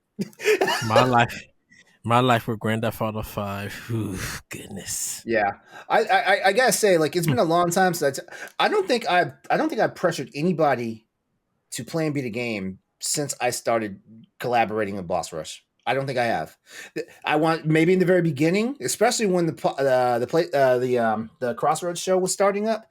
Maybe I did a little bit of browbeating then, but then I realized, you know what, I I can't do that because like there's a ton of games that I have in my library that have like 1% playthrough, and I haven't beaten them. 1% playthrough. My Steam library is disgusting. That's why I'm so glad that that Stephanie, Pat, and I like challenged ourselves with a backlog. All we gotta do is beat 4 games. We declared 4 games. All we gotta do is take all of 2025 to beat those 4 games. That is doable. And then I look at my library and just be like, well, Jesus. You beat a lot of games. You beat a lot. Ed, you and Pat need to make your own damn show about who's beating the most games each week. Because goddamn. Then we gotta get Shane Kelly in it because Shane. Dude, I've never there seen you anybody go. play There you go. As a matter of Shane fact, if you guys very, very short games, so I don't know if that counts. yeah. Hey, that makes the race more exciting. You know what? If you guys want to talk about it, I hope you guys launch it. Let me know. We're gonna move on to our next segment. Just real quickly here, head to the comment section. Let us know like what's one of your unpopular opinions about gaming, and we didn't even say whether or not we've changed our minds about them. Well, I kind of did with mine, but give us some of your unpopular takes, on gaming, and let us know if you moved on from them or if you still hold those grudges. Because we know for sure Ed is always gonna like besmirch Grand Theft Auto 5. Sleeping Dogs is better, everybody. I'm just saying. Sleeping Dogs. I don't know if Sleeping Dogs is better than Grand Theft Auto 5. Sleeping Dogs. Sleeping Dogs is forever. Sleeping Dogs is better than Grand Theft Auto 3. I'm going to say that. Sleeping Dogs is better than Grand Theft Auto 5. There's no way that I should be hitting a pike and my car blow up and this game over. I don't think either gamer is good. So. I will see you in the chat later. I will mute everybody's damn mics if y'all don't stop right now. We need to move on. I know. I just want to get Ed riled up. Yeah, please don't. We got to do him like B.A. Baracus on the A team. When they want to take him on a flight, just knock him the fuck out. Let's keep it moving, everybody. Let's keep it moving. Man, I'm sorry for anybody that's underage and your parents are listening right now. Like I'm ex-military. I was a sailor. I curse a lot. So I used to watch A-Team faithfully, so I know the whole meaning. So mom, dad, I'm sorry. This show is wholesome. He's not sorry. It's wholesome. Have you listened to the last 258 episodes? Hey, don't let everybody know I lied. Jeez, come on now. Corey, you have a topic you want to intro to it for us, right? Yeah, so a lot has been going on with PlayStation Live service recently. Particularly, 3 of them have been canceled in the last week and a half, including Sony Ben's game, which was supposedly a some sort of third-person shooter. Some people think it was a multiplayer Siphon Filter game. The Blue Point game, which was a multiplayer game set in the God of War universe. Mm-hmm. And then the most recent one, which was announced today or yesterday, last night. My boyfriend's brother is pissed about that Blue Point game, by the way. Yeah, why? Nobody wants multiplayer God of War. They did that already. Nobody wanted it. Right. He is a fan of Blue Point, and I can't blame him. I can't blame him. Yeah, no, I'm a fan of Blue Point too. I want them to remake games because that's what they're good at, not go from a Demon Souls remake to a multiplayer live service game. So you have a Concord situation. Mm-hmm. Yeah. And then the last one was the NC Soft. This is the one that I'm actually shocked got canned. Was the Me too. The MMO Horizon game. Yeah, that's the one that made the most sense. You know what though, and just follow me for a second here. When they announced an MMO Horizon game, the first thing I thought was, what indie Monster Hunter? Because I'm going to be serious. When I played Horizon Zero Dawn, I was like, man, this is like Monster Hunter except with mechs, and I'm here for it. But I feel like Horizon, the Horizon MMO, or whatever it would have been, would have had, and I know like you guys can attack me and say like I'm a Monster Hunter fanboy, but there's a reason why like all the Monster Hunter clones out there, the Monster Hunter likes, have just never been successful. I'm not sure. I'm not sure what's in Capcom's water over there when it comes to like the freaking Monster Hunter series. But every freaking clone, from God Eater to Kaiden to even Dragon's Dogma 2, which is in-house Capcom, also, it's just never done it.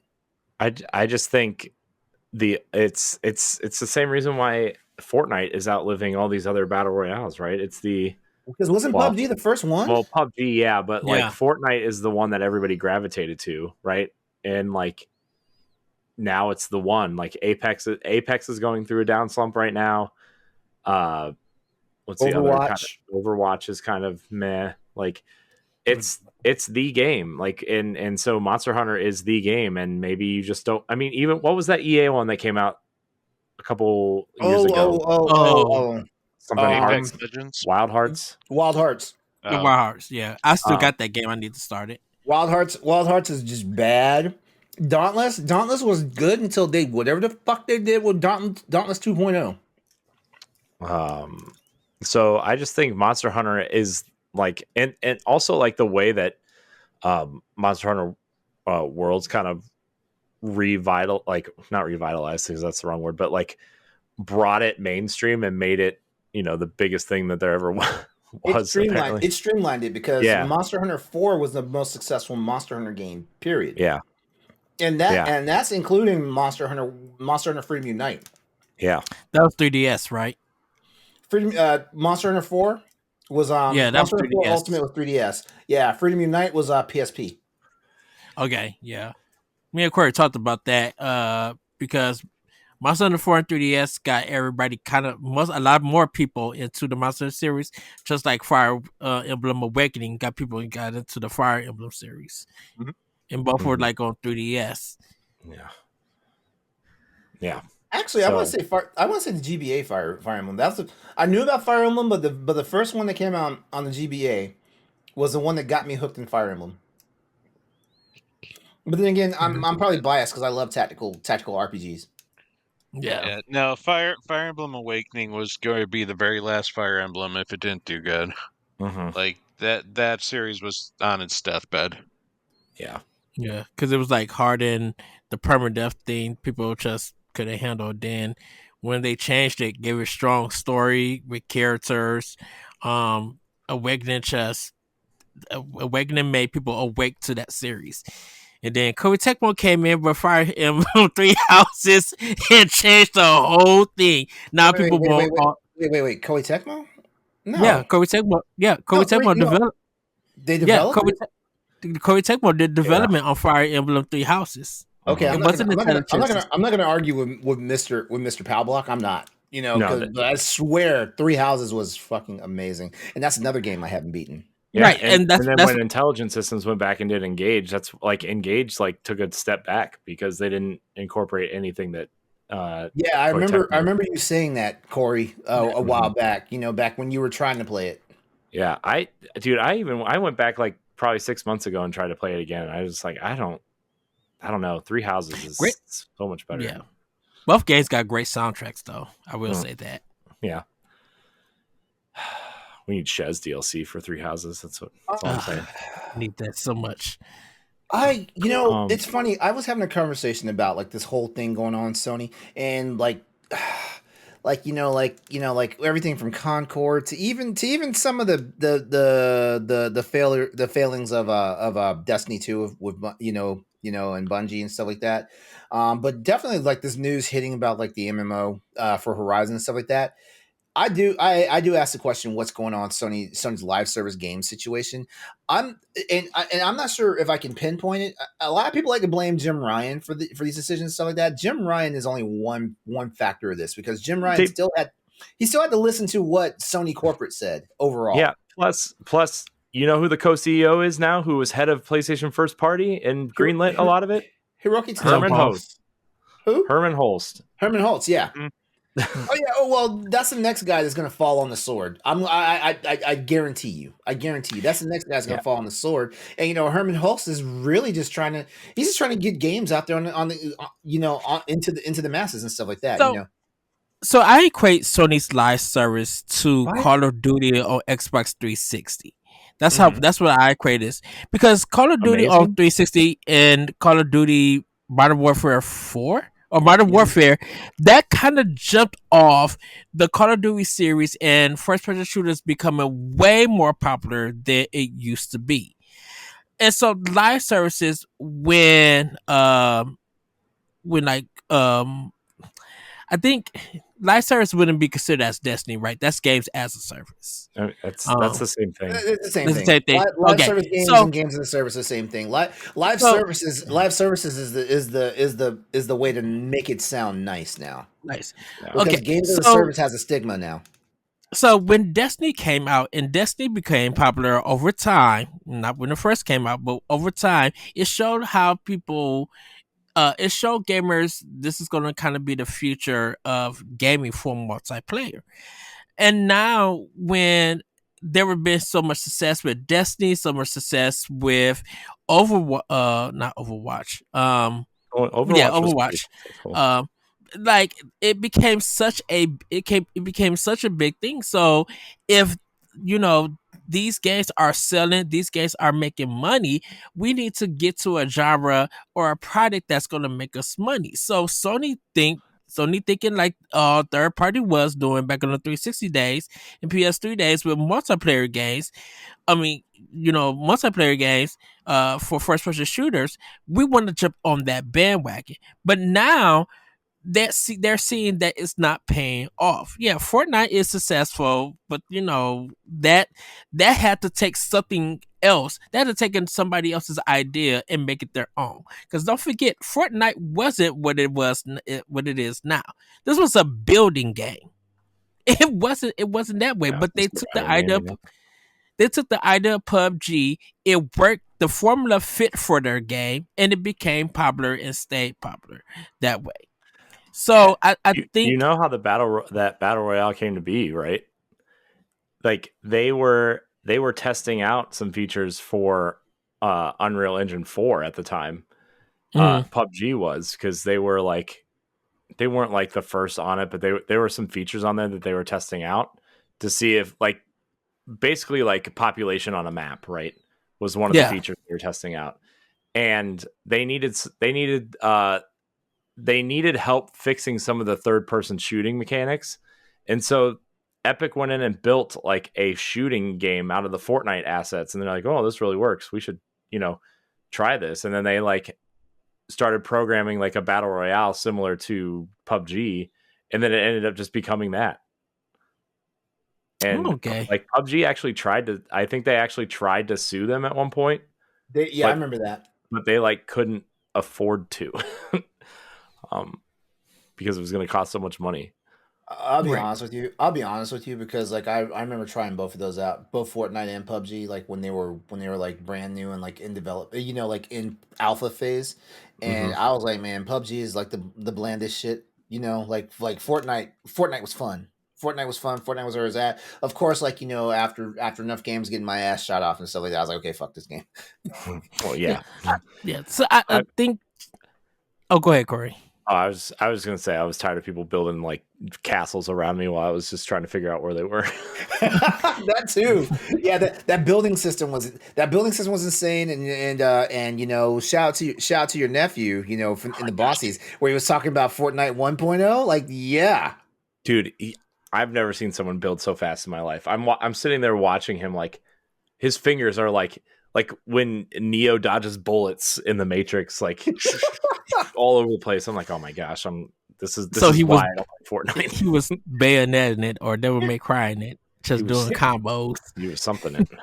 Here's my thing about breaking down like Sony's live service games situation, and this speaks of Sony because like Sony has always been slow on the uptake with stuff like this. Sony sees the trends, and then what they do is they see the trends and they go as much as all in they can go on this stuff and put some other stuff on the wayside. But it's also because I think Sony rested on his laurels a lot, because like when you think about Sony, whether it's PS1 era, PS2, PS3, PS4, and somewhat kind of into the PS5 life cycle and stuff like that, we always think about single player first party experiences. And I think Sony just wanted to break out of that mold so bad. They want to get a bigger segment of stuff going on. And the Activision Blizzard, like, acquisition for Microsoft really hurt them.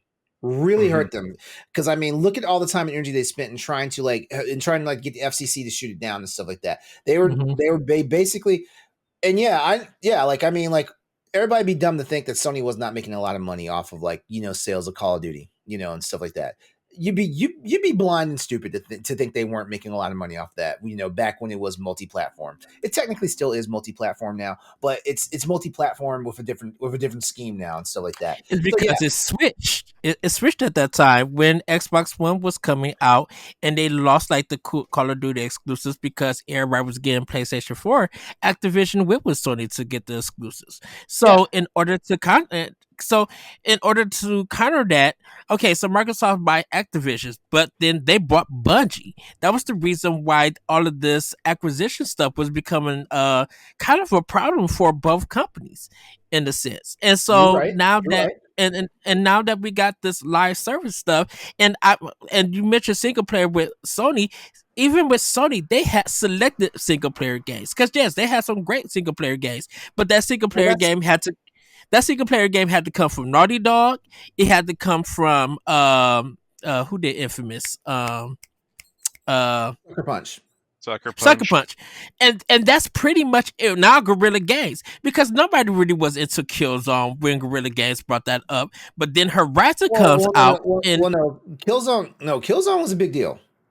Especially Killzone 2. That was a big deal. Killzone 3, Killzone 2 was pretty good. I think Killzone 3 is where they kind of lost their base at. Yeah, but a lot of people weren't talking about really hurt them. What's that? Because I said Shadowfall really hurt them. Yeah. But a lot of people really. Yeah. Oh yeah, a lot of people were really talking about Guerrilla Games until Horizon for Zero Dawn came out. Once that game came out, and it was just like almost everything. Actually, Horizon Zero Dawn is the reason why Guerrilla still exists. Oh yeah. They had to do something different after Killzone because it seemed like Killzone was the only thing they were known for. Yeah, but a lot of people weren't talking about them like that when it comes to single player games. When Horizon came out, Guerrilla Games became like almost like Front Software. When Dark Souls dropped out, everybody was talking about Front Software, even though Front Software got a list of titles in the past that they should have been known for, but they didn't get the recognition for those games. Yeah. So now with the live service thing, because Destiny and Fortnite and those stuff were making the live service idea popular, Sony wanted to jump into that and see how that's going to be paid off. But it's not pay off.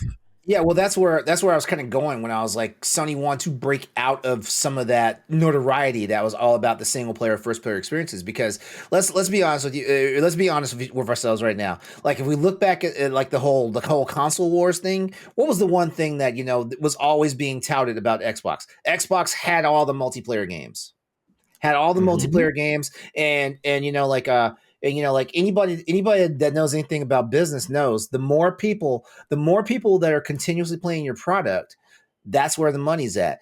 You're gonna hit a saturation point with everybody playing The Last of Us. Everybody's playing The Last of Us are the people that are going to play Last of Us. But games like Call of Duty, games like Destiny and stuff like that, they get influxes of new players, new unique players year after year, season after season, month after month, and stuff like that. And that's something Uncharted cannot do. That's something Horizon cannot do. That's something God of War cannot do, and stuff like that. So Sony took the risk. The only problem is they didn't assess what they should do with live service games. Because for every freaking okay, Destiny was a success story, so I'm going to give it that. But Destiny's not Sony's success story. That's the problem. For every game like Destiny, for every game like Call of Duty Warzone, for every game like that, we wind up with a Concord. I don't know what the hell Jade Raymond is doing with her studio. I wish them the best though. Fair Games is DOA in my opinion. Like yeah. I mean, I'm not saying that because here's the thing. Sony should be in the live service game. There's a lot of money there, right? There's a lot of money on the table if you have a hit, right? Like, yeah, that's why Ubisoft's been trying to do it for years with the Division, and they have Rainbow Six Siege, which is their hit, and they've been trying with For Honor and the Division and X Defiant, and even I think they tried a couple times with Assassin's Creed multiplayer to an extent, not nearly as much as the Division, but like there's a lot of money to be left on the table, and Sony should be trying, but they shouldn't be wasting first party, like true first party talent on this stuff. Like Bend should not be making a live service game. Yes. Blue Point should not be making a live service game. That's like telling Nixxes, a porting studio, to go make a sequel to Uncharted, right? It's not going to happen. Heavily Sword. It shouldn't happen, right? Like they need to work with second party partners if they want to use their IP, fine, but like they need to work with second party partners who kind of specialize in this area, like they've been doing with single player games. Foolish. Because like there's an IP that's been just like dying, that's been like in the graveyard forever. It's called Resistance. It has some of the coolest fucking weaponry, some of those uniquely designed enemies and shit like that. And this is from the Ratchet and Clank team. You know what else? It's Insomniac. You know what else is just lying there? Like you say Resistance, but you know what my first thought went to is SOCOM. Yeah. SOCOM. Yeah. And SOCOM was big back in the day on PlayStation. Well, PlayStation 3, I think SOCOM had a big one, and PlayStation 2. Like SOCOM was big and everything. And I think the thing about it is online gaming has changed.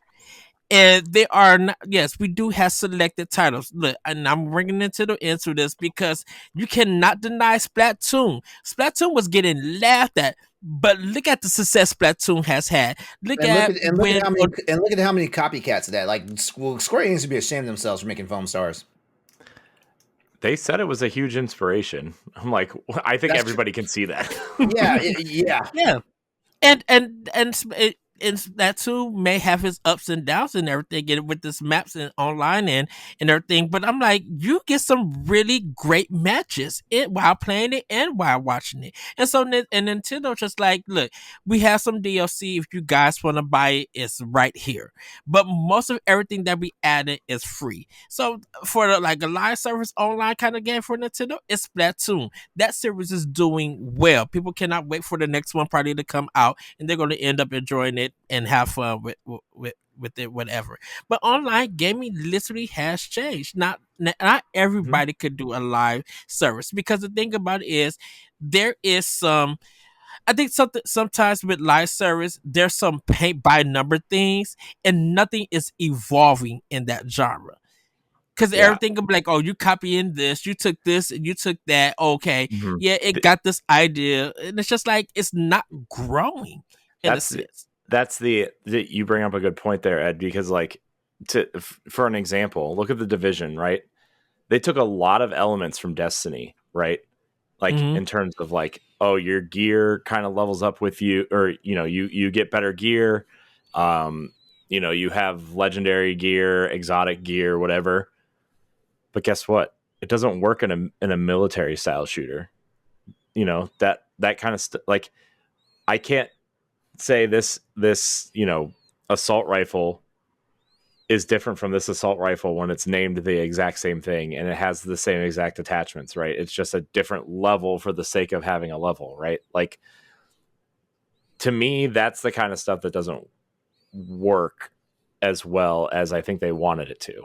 Even though the Division is a great game, I love the Division, but yeah.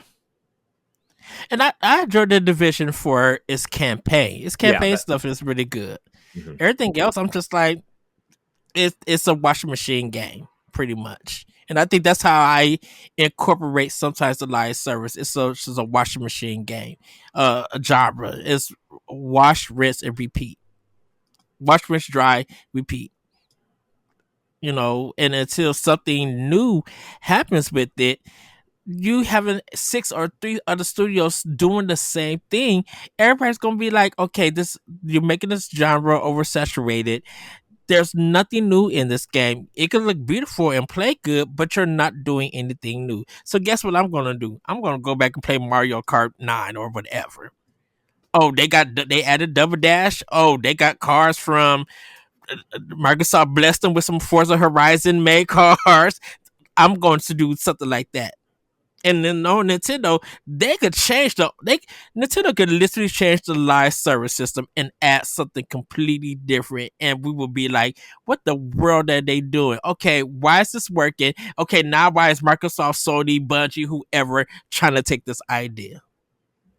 Did Nintendo just evolve this genre? They could do that." As wacky and hot tech that is.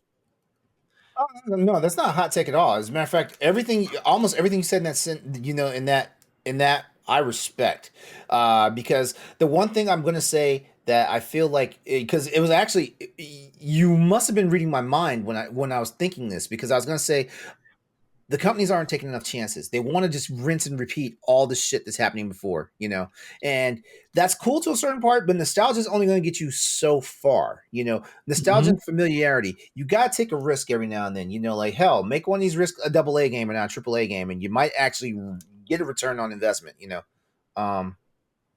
there's just, I don't know, like me being a Sony fanboy, especially as I'm getting ready to revive the Crossroads show, which is PlayStation, PC, and Xbox.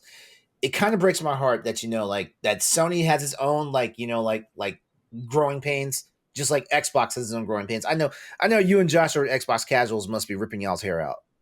It's actually like, I mean, sort of yes, but also like there's a lot to like talk about because of that, like it's annoying as a fan, but it's also like it's good content to make a show because it is so just it's kind of unprecedented in a way, like I mean the last time we talked about this was like in 2001 when Sega did this, right? Like that was literally the last time we did this. And so identity crisis of a console maker,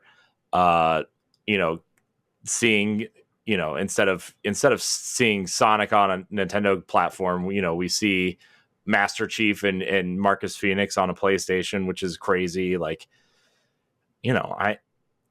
it's great for content, but it's just back to what I said earlier, like it's just annoying as someone who has invested so much over the past 20 years into one platform, which at the end of the day, not a big deal, but it sucks because like money doesn't exactly float around here. Like I'm not LeBron James over here. Like I try to spend my money where it makes sense, and I feel like Xbox has made me feel like I made the wrong decision in where I'm playing my games, I guess.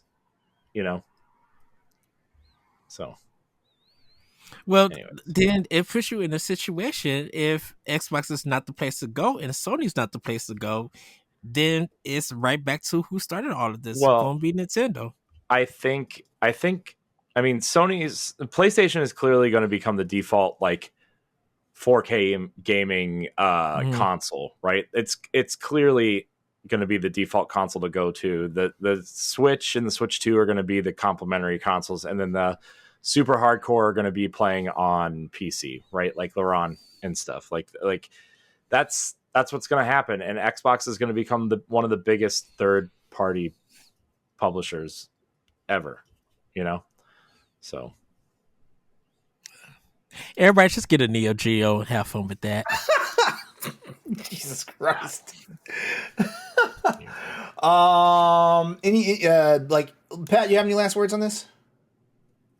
Nope. I think you guys basically covered it.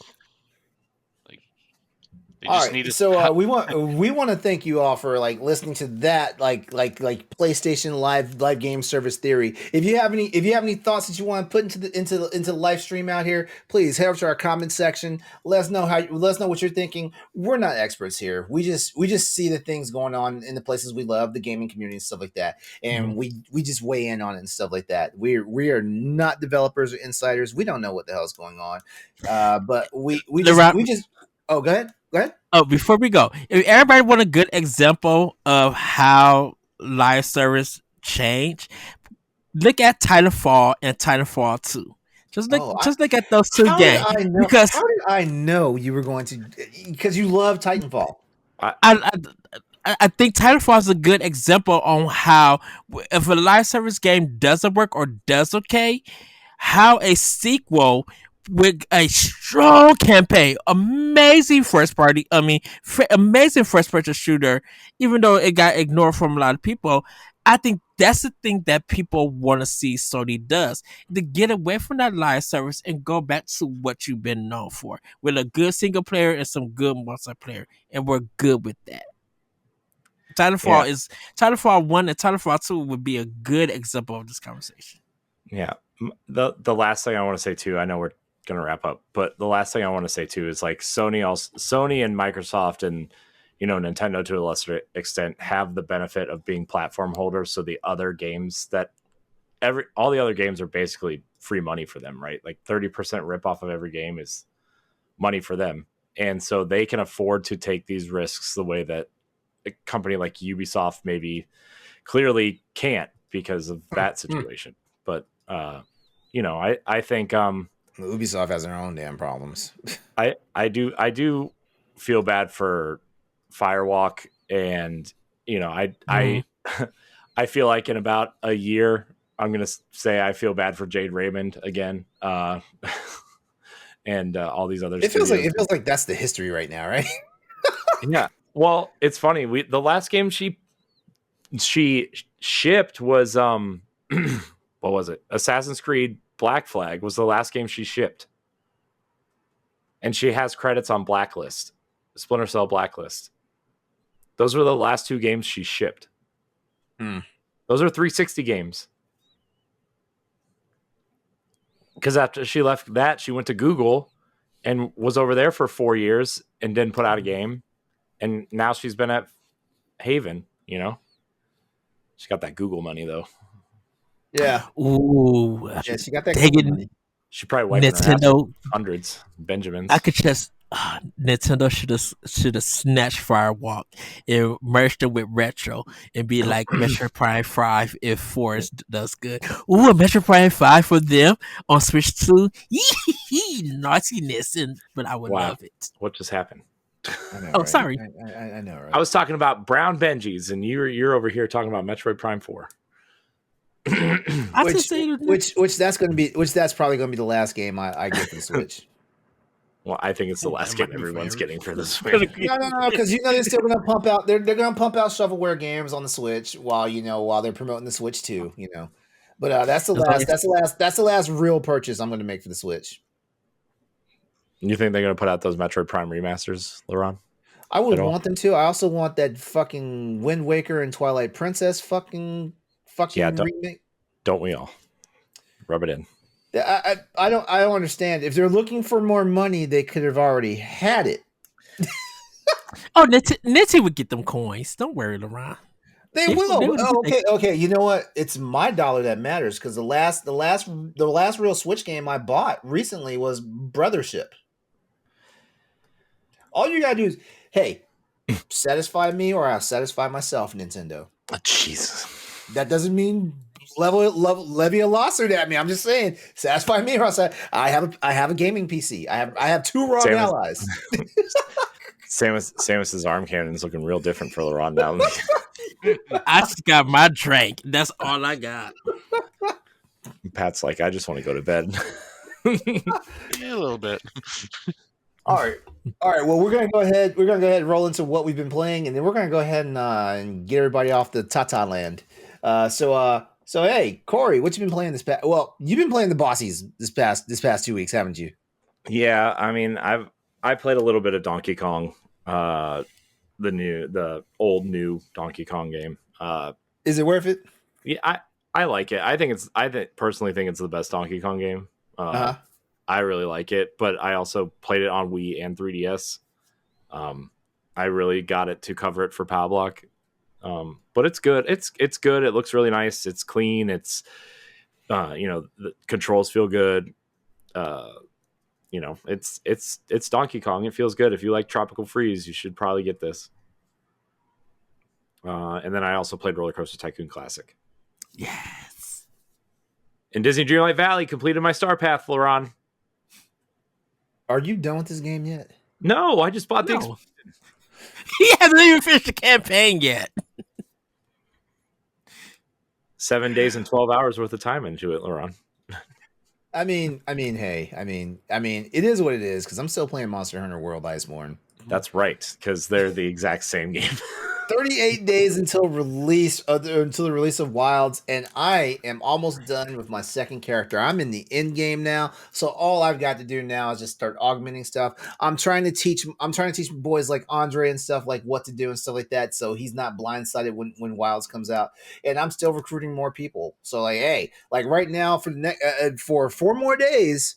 So by the time you're actually seeing this on like YouTube and Apple Podcasts and Spotify, there'll be 2 days left. Head over for nowco.com. You can get Monster Hunter World Iceborne expansion, Monster Hunter Rise, and Monster Hunter Rise Sunbreak expansion for under $20. Just check out the Monster Hunter Games bundle. Is that the for RPC? That's the PC side. There's a Capcom Okay. sale. There's a Capcom sale going on Humble though. There's a Monster Hunter sale going on Humble. As a matter of fact, if you give me a second, I'm pretty sure it includes like the console versions. Can I give a big shout out to the Humble Bundle? I love their deals for Humble Bundle when they come up with stuff like that. I'd be like, man, you get a lot of games for like maybe $10 or $20, and it's just so good. I love when they do that. Scratch what I said. The Monster Hunter, the New Year Hunting Collection on Humble is also just Windows and Steam. Oh, that's fine. Yeah. So I'm just indoctrinating more and more people into Monster Hunter. I did pick up Final Fantasy VII Remake and picked up where I left off. Don't ask me where I'm at. I'm embarrassed. As I'm getting ready for Final Fantasy VII Rebirth to hit the scenes. Yeah, so it's just one of those things I got beat in grade before I can start Rebirth, but yeah. And then somewhere I gotta find time to get back on Ghost of Tsushima. Monster Hunter, I swear. February 28th, though. Like, come find me. Exodus 803 is my gamer tag. Come find me, he says. Oh, Corey, you jumping on the Monster Hunter train when it finally hits? I don't know, man. You've got a competent console to play it. You can play it on Xbox. I'm aware. I know. I just TBD. We'll see. Do it. Jeez.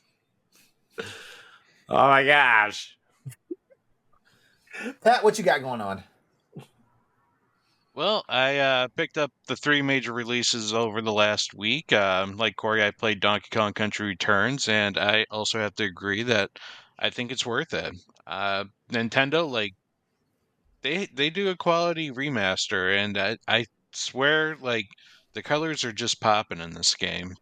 One of those, like, scenes where it's like Donkey Kong's all, like, being shaded by the sunset, and like the sunset itself, that level is just like shining.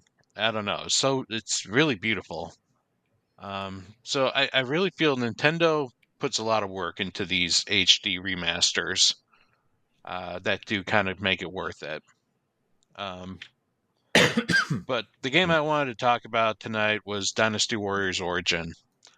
And I played a lot of Dynasty Warriors, and I have to say, this is easily the best Dynasty Warrior games made.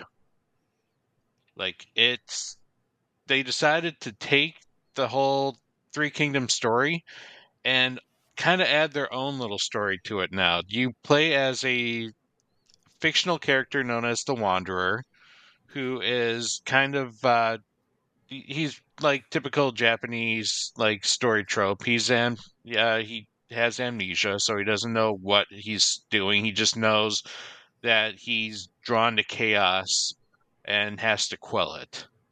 But it's actually been a really good story so far.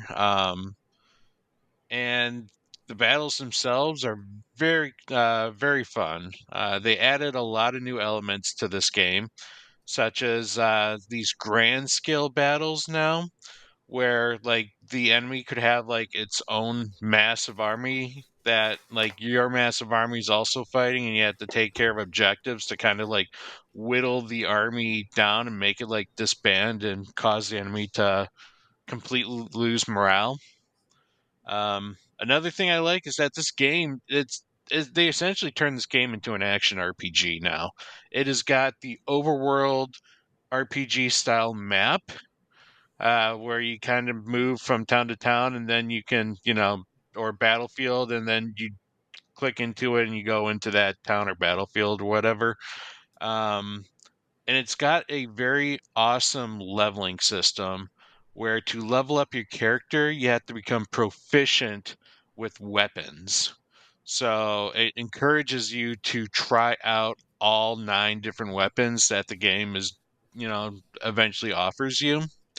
So that when you get better with the sword, you level up your character. When you get better then with the spear, you level up some more. So I thought that was really neat and a good way to get you to try out all the different like weapons to it.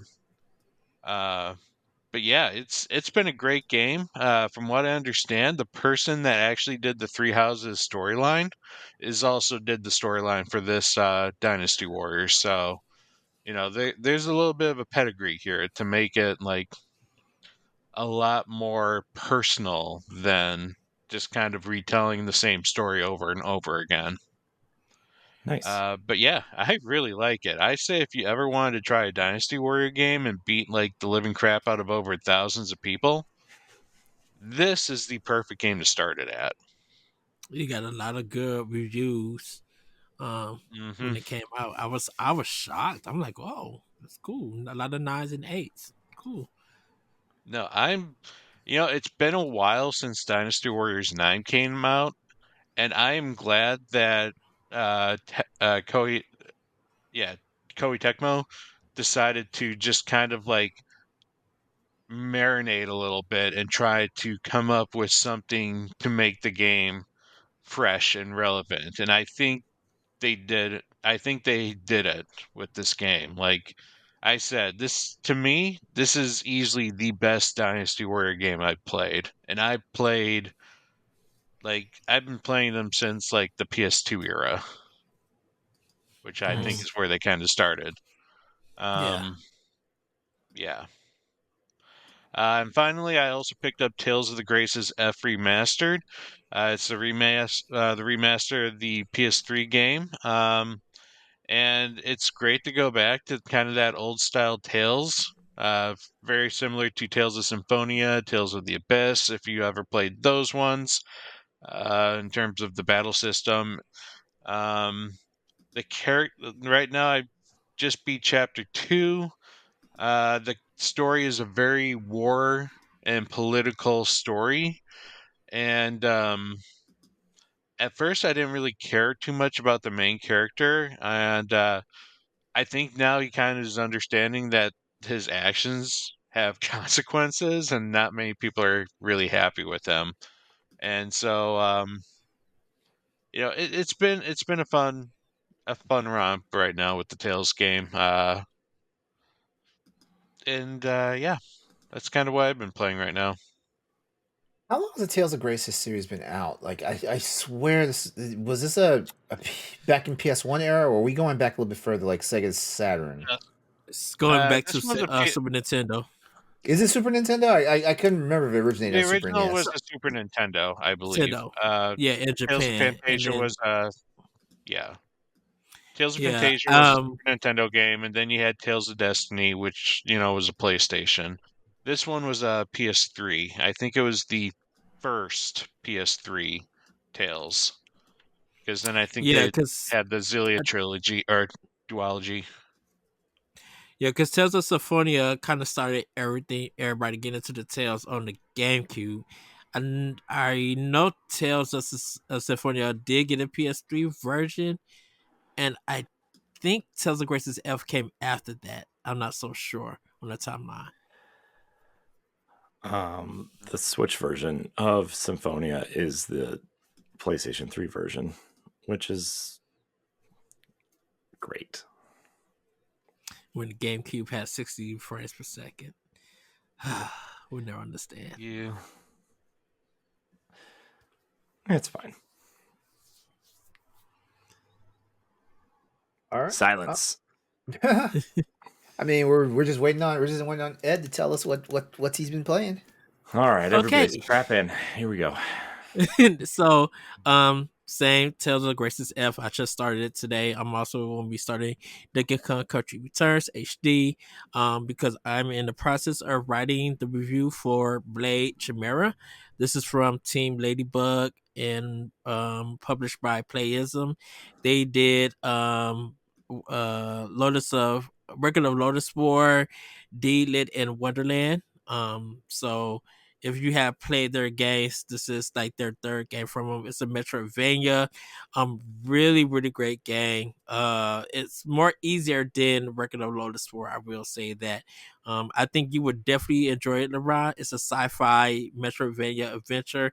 Really, really good storyline. Just like super awesome. Great music. The battles are fun and creative. A little funny here and there. So I'm definitely doing that. I'm finishing up Ease Memoria, the Oath of Felgana. I'm halfway through that game. I got about 4 more bosses that I need to finish. And then I will be finished with that. Then I could hop into Double Exposure. Goodness, what's that square? Life is Strange, Double Life is Exposure. Strange. On Xbox. I had it for a while, but I am going to be starting that, and then I'm going to be starting probably next month my Xenoblade Chronicles playthrough while I wait for Monster Hunter WoW, since I didn't do the beta. By the way, But everybody that's going to be playing Wilds, like, we better link up. I will be on Series X. It's for sure. yep, it's a It's crossplay. crossplay. It's crossplay. Oh, and also playing Tumba Special Edition on Switch. So, and then because I'm like, I'm debating about Indiana Jones, but I think I'm gonna go fourth in trying to finish that game next week soon. But yeah, that's what I've been playing right now. So I'll have the Blade Chimera review up, hopefully soon, and the Ease Memoria review up soon. So I'm doing a lot of writing and everything, and then I'll have my benches up soon. But for games, that's what I'm playing. Awesome. All right. Well, I think that does it. We can go ahead and button this episode up. We did it. Yeah. Well, I want to thank everyone for watching and or listening to this episode of the Boss Rush Podcast. By the way, this is episode 259, so we thank you for tuning in and staying with us, because, as you know, this is the flagship podcast for the Boss Rush Network. As always, you can catch new episodes of this show we're Thursdays now, right? Yeah. Yep. Catch new episodes of the show every Thursday on your podcast service of choice or on YouTube. You can also get this show ad-free along with all the other perks, like the exclusive pre-show for as little as $1 over on Patreon. That's patreon.com/BossRushNetwork. You can also check out our merch and find all of our other additional content out there over on BossRush.net. Corey. Yeah. Pat. Ed. Mhm. Thanks for joining. Like, Ed, we miss you over here at the Boss Rush Podcast. Don't be a stranger. You just let us know when you want to come back anytime. And for having me. We'll definitely roll out the red carpet or the black carpet or whatever. I'm not sure. It depends on how our moods are. It's never going to be a white carpet, though. No, you eat too much. Yeah, I was going to say, it depends on how many snacks he brings. All right, everybody out there, I want to thank you all for watching and or listening. Until next time, we love you. Play games, be better. Head over to our YouTube channel and check out the Bossies. There was a lot of love, sweat, and attention that was put into it, and we did it for you. So long, everyone. Have a good night. We'll be back next week. Bye, everybody. If you want to see how you can become a Patreon producer, head on over to patreon.com/BossRushNetwork. The Patreon producers for this month are Adriel Munger, Austin Campbell, Celeste Roberts, Christian S., Sana Deering, Francisco Santillan, Matthew Keel, and Todd Ockstrom. Thanks for your continued support of the Boss Rush Network.